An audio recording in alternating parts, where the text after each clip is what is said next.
Nothing going on. There he is.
Mark, give me a look back here.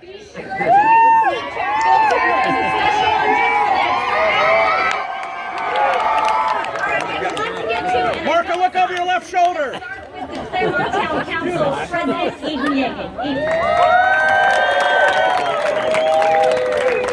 Hello, everybody. I'll make this quick because I know you're ready for this. Mark, one time on your left. As President of the Clairemont Town Council, and I'm representing the citizens and the businesses of Clairemont. We all live, thrive, and learn here.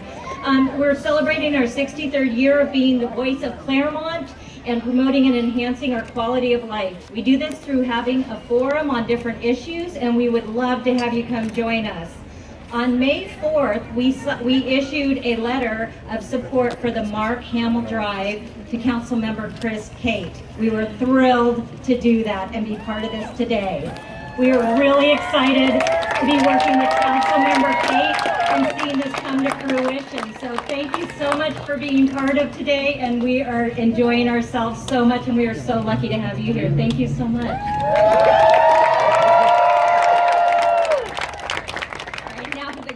This all together and somehow convinced all of our city council members to agree on one single thing. Congratulations, that's a huge deal. Chris Kate is a taxpayer advocate. He really works for you hard in District 6. I know Mark, one time on your left. All the time. Hey, Mark, over here. On your left.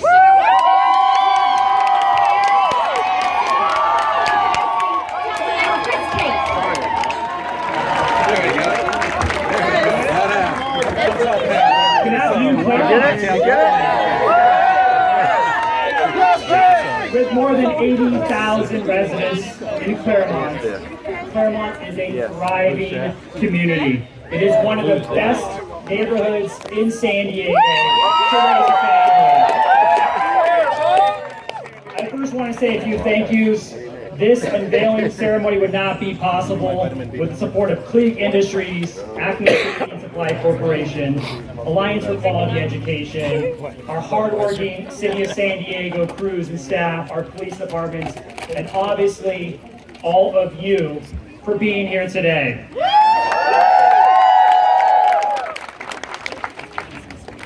As a native San Diegan, it's an honor really to serve all of the neighborhoods and residents of District 6, especially Clairemont. And I want to thank everyone involved in Clairemont for their volunteerism and their activism to make this a better neighborhood.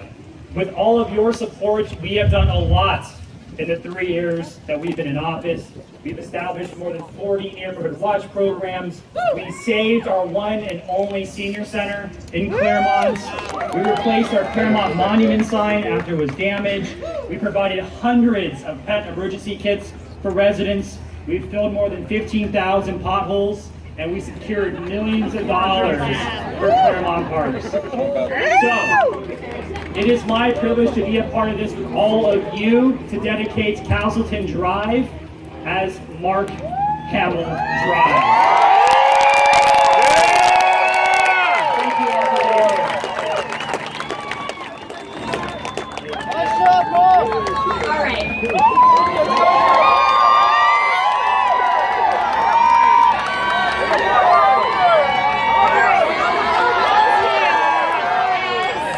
You know, that little role of Skywalker. Or perhaps the voice of the Joker.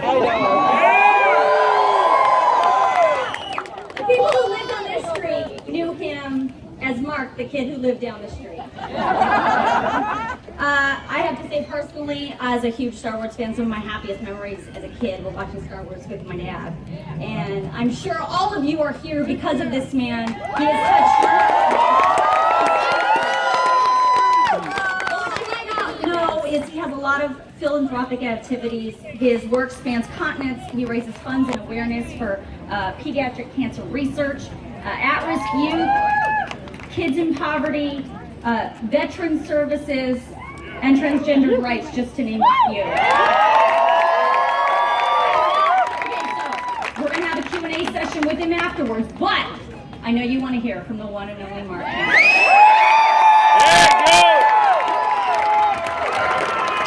Hello, Clairemont. I can't tell you how great it feels to be back in my old neighborhood. You know, to say that I'm grateful and honored would be an understatement. Welcome home! Thank you. But I'm not going to bore you with a biographical speech. I did this, I did that, I did this and that. But I do want to tell you a little bit about myself to put in perspective how meaningful this is to me. I'm in the middle of 7 children. My father was a career naval officer. I went to 9 schools in 12 years, 3 of them when I lived in San Diego, and in 4 years, that was the longest stay I had in any city, because I just, bounced around, eventually graduating from Yokohama High in Japan. Oh, some Yo-Hi fans here. Yo-Hi, back here! I'm honored because the community reached out and made me a part of something I'd wanted for so long. A sense of place. I don't really have a hometown, but if I could pick a hometown, it would certainly be San Diego.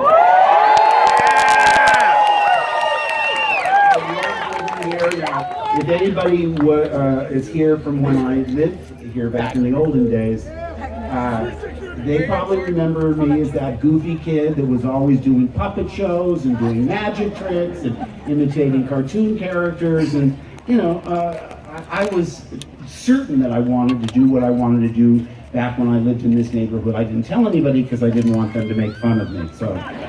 But I'm here today with my family, my wife Mary Lou,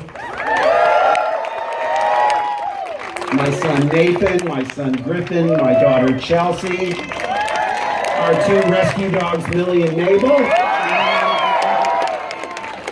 And to be completely forthcoming, there were 8 animals that lived on Castleton Drive. My younger brother Patrick wouldn't be born until we moved to Virginia. But my sister Terry is here today with my nephews Tyler and Brian. So, listen, when they first told me that they were going to name a street after me, I thought they were pranking me. It's got to be a prank, right? I mean, they could choose an author, they could choose an ex-president, they could choose a philanthropist. But this is especially meaningful for me because even though I've been an electric toothbrush, I've been on a pair of underoos, I've been a sleeping bag, those are all Luke Skywalker things. This is Mark Hamill, so... So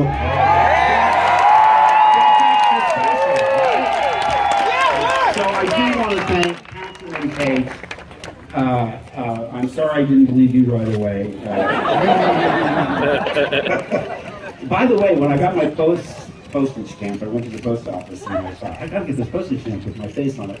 And the guy down at the post office made sure I knew. He said, you realize we are honoring the character, not the actor. And I said, well, why do you say that? He said, because you can't be on the stand unless it's posthumously. So they had to wait to put Elvis on the stand until after he was gone. So this is really, really special to me. I'll never forget it. And hey, the force is strong with all of you. Yeah! I love you all. Thank you. Love you,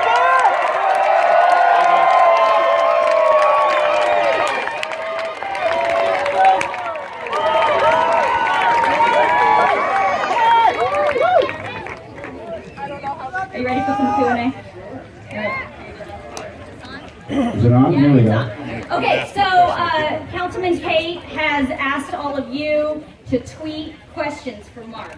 And these are just some, so we're going to go with this. I hope there's no math questions. It's at the end. Uh-oh. Okay, so brace yourself. Also good. So Becca Gutierrez wants to know, what do you love about San Diego? Oh my gosh, what I do not love about San Diego. I love going to the zoo. I love going to Pacific Beach. I love riding my bike up and down the sidewalks and getting the kids to the neighborhood. I was always putting on shows. Puppet shows, huh? And it was just a great place. I mean, they say the Star Wars films are about family. A dysfunctional family, but a family nonetheless. And that's really important to me. The sense of community I had here. That house I lived in on Castleton was where I saw the Beatles on Ed Sullivan, where I wept openly when they canceled my favorite TV show, Car 54, Where Are You? Terry remembers that, she laughed. But no, I just have great memories. Riding to the Linda Vista Theater, I don't even know if it's here anymore, on a bicycle, collecting up going door to door, shining shoes, mowing lawns, collecting up deposit bottles to get the money to go buy that Frankenstein monster model kit. I was a goofy kid. Very goofy. I think a lot of people here can relate. Okay. I hope so. That's my crowd. Right? Let's get some boots. All right. Hamill here wants to know, what is the last thing you watched on TV, and why did you choose to watch it now? What was the last thing I watched on TV? Yeah. I watched Some Like It Hot on Turner Classic Movies. Great with Marilyn Monroe, with Jack Lemmon, and Tony Curtis. Directed by Billy Wilder. Classic. Okay. Annie Pose wants to know, and I can attest to this, you are really good on your social media, interacting with fans. What do you enjoy most about interacting with your fans on social media? Oh, it's great. I mean, it's like a chat room, and it's partially electronic fan mail, and it's partially just like your diary. You can be yourself more on Twitter than, I mean, there's a lot of things I say on Twitter I wouldn't go on television and say. Because, look, I'm just another crank on Twitter. Don't listen to anything I say. It's ignore me, please. All right, Jeremy here wants to know, which Star Wars film was your favorite to shoot? Oh my gosh. Well, the first one, it was just so fun and new and different, and we laughed so hard. Those movies are a lot funnier than people remember. But I just thought this is such an interesting combination, because usually science fiction doesn't have that sense of humor. I mean, 2001 is a classic film, but a laugh riot is not. So we had sort of that combination. I mean, it was a pastiche of pirate movies and cowboy movies and all these things that George loved as a kid. And by the way, I should always thank George Lucas and the thousands and thousands and thousands of people that worked on those films over the years. Otherwise, I wouldn't be sitting here talking to you. You just were named by Disney as a legend. How about that? It's official, not just in my own mind. So my question is, I mean, you've got legendary status within the Disney Star Wars world. How did you audition? What did you do to win you the role? Hi. Oh, well, listen, what happens is you go out and you meet, George was having open calls with Brian De Palma for Carrie. And they're just looking at you for your look and how old you look. And if you make that cut, you come back. So I made that cut. They sent me a scene in the mail, 8 or 9 pages, and not the whole script. I didn't read the whole script until I got the part. So I read the screenplay, or the screen test, and I did it with Harrison Ford on videotape. So, yeah, there's no real... What scene, Mark? It was a scene that where we're going towards the Death Star. I don't know if it's really in the movie anymore exactly the way it was Back here. on the page. Shall I do this line? I mean, there's a line from the screenplay. There's a line from the screenplay. Okay. Oh, come on, give us some time over here.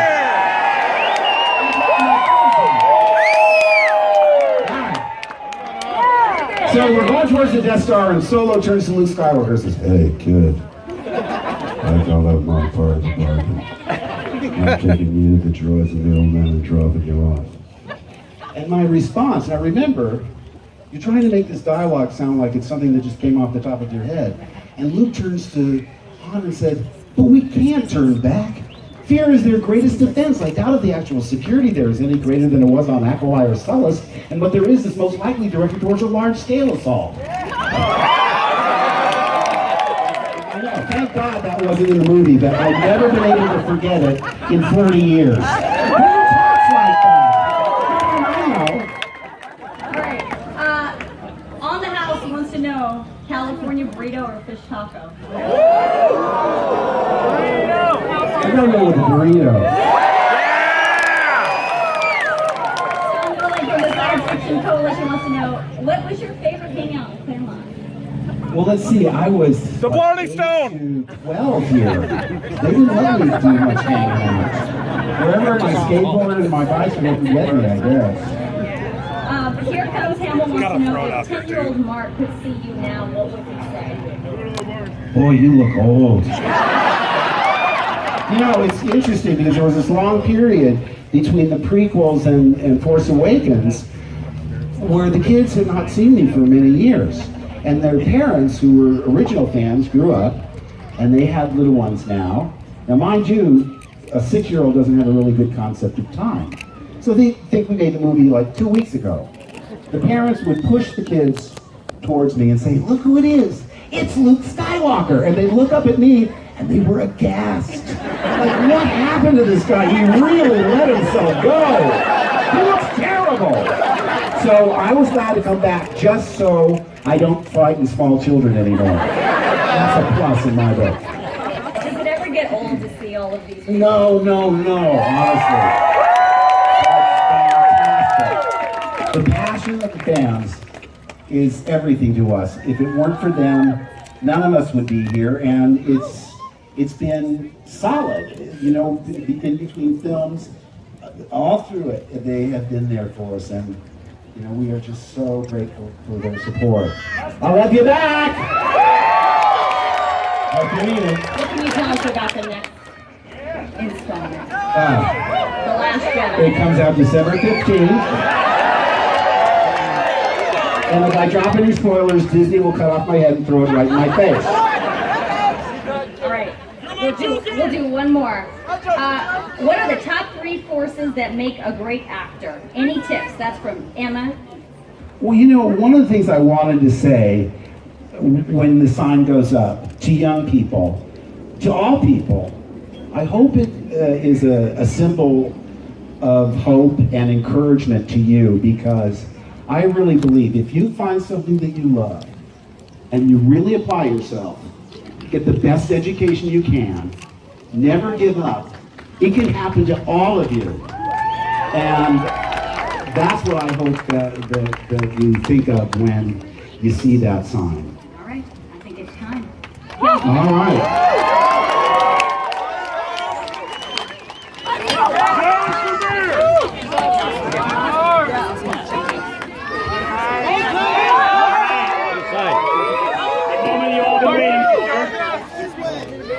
Mark, did you get your autograph? All right. Did you get your autograph? Teddy bear.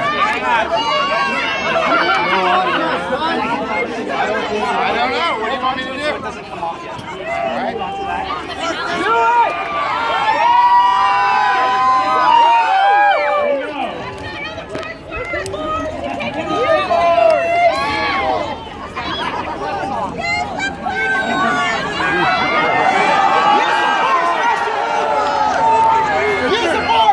It's your destiny!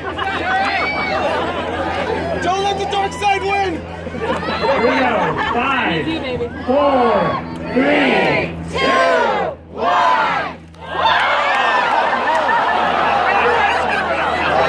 Too much force! It's okay, do it again! Do it again! I can help you. I got you, Mark. I'm your boy. It's just the dark side. You got this. You're good on this.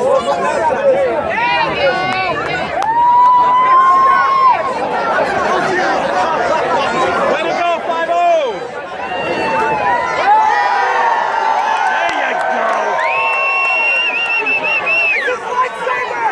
Yeah! Lightsaber!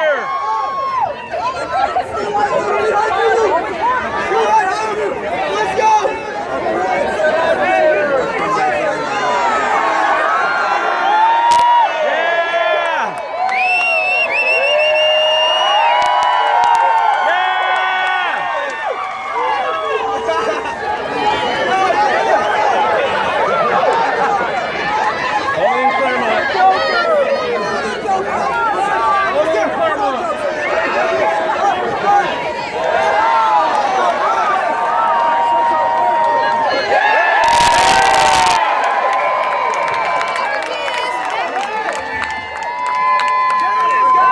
Mark Hamill Drive. All right, Mark, we have one more surprise for you. Look over here, Mark, one time. Over here, Mark! On this occasion, the ceremony, we have here a proclamation from the city of San Diego where it says, "Be it resolved by the city of San Diego that this council, for and on behalf of the people of San Diego, does hereby recognize July 30th, 2017 as Mark Hamill Day."